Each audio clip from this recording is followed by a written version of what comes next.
Silakan. Oke, Bismillahirrahmanirrahim. Assalamualaikum warahmatullahi wabarakatuh. Ini pertemuan pertama kita.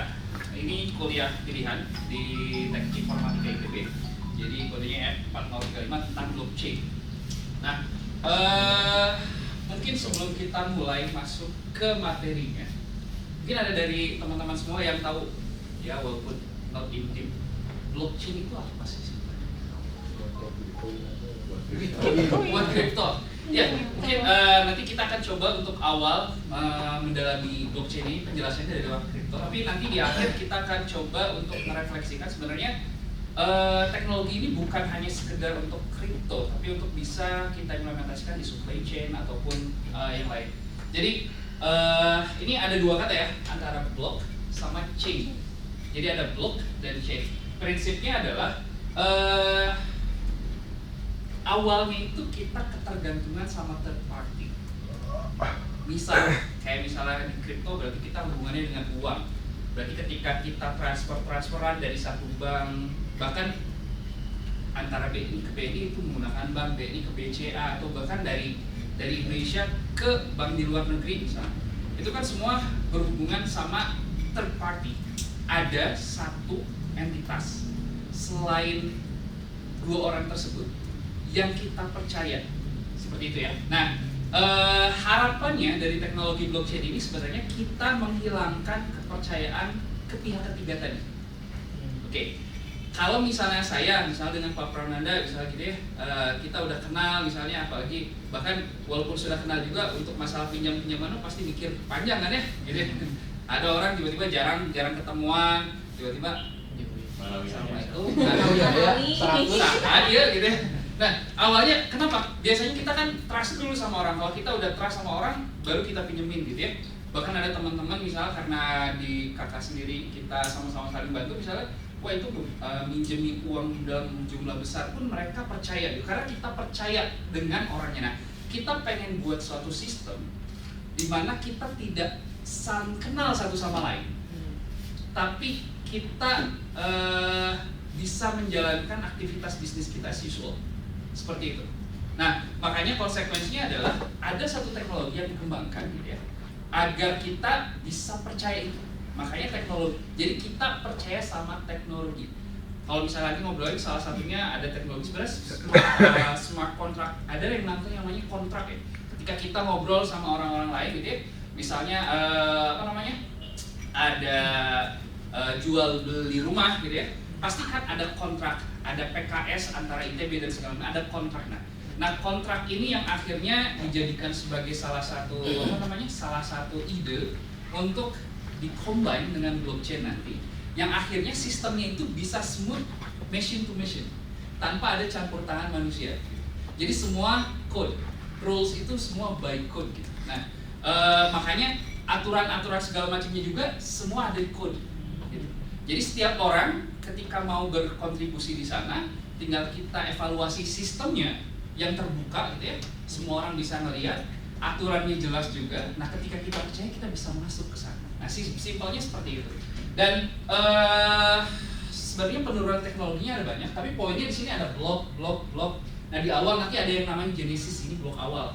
Waktu itu juga kayak Bitcoin itu kan ada genesis dulu baru. Nah, prinsipnya adalah gimana caranya si data ini, salah satunya adalah kita yakin bahwa data itu tidak akan berubah, gitu. Makanya nanti kita nge-chain antara satu blok dengan blok yang lainnya. Jadi nanti ada teknologinya. Jadi di sini tuh isinya macam-macam, tapi poinnya di sini adalah transaksi. Kalau kita transaksi keuangan, saya transfer ke Pak Prananda transfer ke Pak ya kemanapun gitu ya, masing-masing itu semua ada di sini gitu ya. Nah, hash ini nanti kita akan ngobrolin kenapa sih akhirnya, berarti kan ada teknologi nih, gimana cara kita untuk memastikan biar salah satunya adalah ketika saya bertransaksi, misalnya saya cuma punya uang 100.000, saya bertransaksi ke Pak Prananda dan Bu Cici misalnya, tapi kedua-duanya 100.000, kan itu nggak mungkin. Nggak boleh, makanya gimana caranya, itu namanya double spending. Nah, gimana caranya si sistem ini bisa mencegah double spending seperti tadi gitu. Makanya nanti kita akan coba untuk belajar mendalami lagi tentang blockchain. poinnya adalah ini ada tetap secure, ada transparan, dan distributed. Ini salah satunya. Oke. Nah, sebelumnya kita coba untuk ngobrol dulu ke ini transaksi ya, transaksi konvensional.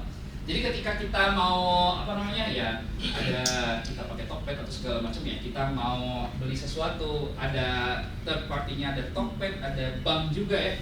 Jadi kalau misalnya kita mau, baru trusted party-nya ada, dia verifikasi, ketika sudah cocok uangnya 100.000 dan plop gitu, maka dia kasih tahu ke si Tokopedia-nya, oke, ini sudah dibayar, baru dia kirim. Nah, poinnya di sini adalah bank itu ada third party yang dia nge-verifikasi identitas, dia nge-verifikasi proses transaksinya, dia memastikan semuanya berjalan dengan lancar. Kalau bahasa tadi itu benar nggak sih si Pak Hari dia punya 100.000 gitu, dan 100.000-nya ini nggak dipakai ke tempat yang lain kecuali yang di situ saja. Jadi sistemnya harus memastikan secure itu.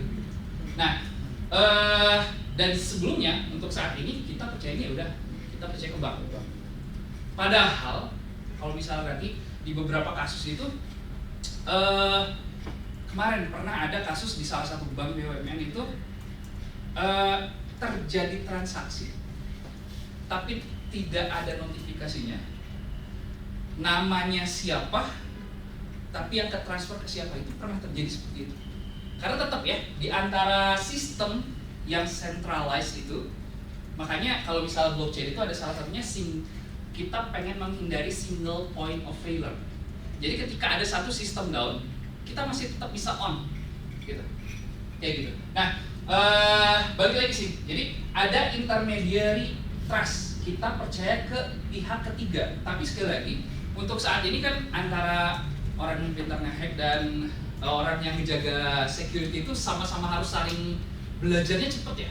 Kalau nggak belajarnya cepat itu pasti aja banyak kasus lah yang akhirnya bisa ngebobol suatu sistem gitu ya. Nah, makanya tetap ketika kita rely sama satu trust, intermediate trust itu ada banyak celah gitu ya. Makanya di sini third party rely to make rational sama verification. Nah, kita pengen memindahkan esensi ini ke dalam sistemnya seperti itu. Jadi, nah intinya poinnya adalah membantu kedua pihak gitu ya, agar dia bisa tetap rasional sama verification.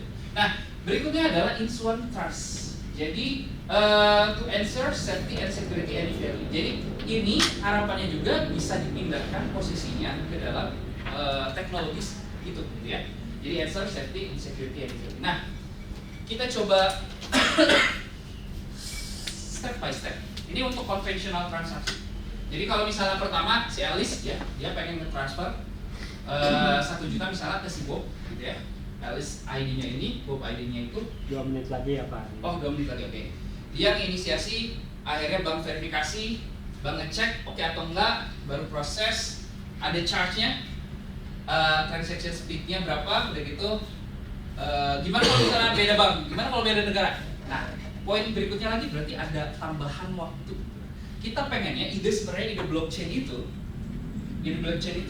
kita pengen menghindari itu, bahkan transfer ke Jepang kemana itu dalam satu waktu. Ada satu currency yang diakui oleh semua, yang semuanya trust sama sistemnya. Jadi nah ini distributed, jadi semua data poinnya gimana caranya biar ini kan kita nggak ada satu pihak yang trusted ya. Nah, semua orang yang bergabung di sana itu menyimpan data semua orang di sana. Jadi sebenarnya kalau misalnya di sini ada 100 giga. Makanya sebenarnya kalau dari sisi green energy nggak bagus. Tapi kalau dari sisi safety aman. Jadi kalau misalnya ada 110 minimal kalau kamu mau nge-hack itu harus 6 device ambil alih baru kamu bisa merubah datanya. Karena kalau enggak, misalnya saya cuma merubah 3. Nanti ini ada konsensus di antara yang lain untuk nge-pair data-data itu sama atau enggak. Ketika enggak beda datanya ya udah nggak bisa. Tapi kalau dia udah 50% aman. Tapi bayangin kalau misalnya kayak Bitcoin sekarang udah sangat banyak. Makanya akhirnya logiknya daripada saya nge-hack lebih baik saya ikutan. Oke. Nah, makanya ada distributed sama immutable, nggak bisa dirubah. Kalau misalnya udah masuk sana nggak bisa dirubah. Makanya nanti ada prinsip hash. Hash itu adalah data-data ketika kita hash itu hasilnya pasti panjangnya sama sekian dan nggak bisa dirubah. Tambahin satu k, tambahin satu kutip, tambahin satu apa, itu hashnya pasti berubah. Makanya itu untuk memastikan bahwa data yang disimpan adalah tidak berubah. Seperti itu. Oke, ini yang terakhir. Jadi salah satunya, makanya tadi ada algoritma yang untuk menjaganya. Yang pertama adalah hash tadi ya. Jadi kalau misalnya data yang udah dimasukin ke sana itu pasti nggak akan bisa dirubah. Kita bisa ngecek. Kalau ada yang berubah kan tadi harus merubah 50%-nya, itu agak sulit. Berikutnya digital signature. Biar kita nggak bisa nge-denial. Oh, saya udah melakukan itu. Kan saya bisa, enggak, saya nggak melakukan itu. Makanya di sini ada teknologi digital signature-nya juga. Ada PKI untuk memverifikasi bahwa memang signature-nya memang hari dan ini security aspek yang ada di blockchain, decentralized, mutable, sama nanti ada konsensus mechanism yang lebih penting lagi karena blockchain itu base-nya dari konsensus ini. Ada proof of work, proof of stake, proof of what, dan segala macamnya.